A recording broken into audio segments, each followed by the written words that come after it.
அரசியல் கட்சி தலைவர்களின் தேர்தல் பிரச்சாரத்திற்கு முன்கூட்டியே விண்ணப்பிக்க வேண்டும் என தேர்தல் ஆணையம் உத்தரவிட்டுள்ளது.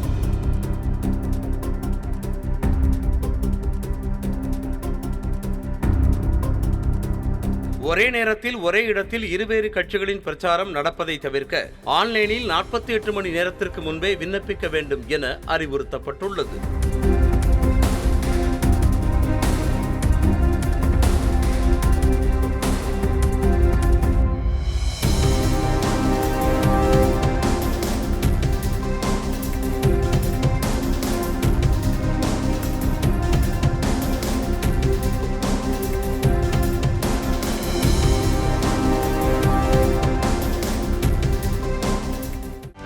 செய்திகளை உடனுக்குடனும் துல்லியமாகவும் தெரிந்து கொள்ள சப்ஸ்கிரைப் பண்ணுங்க.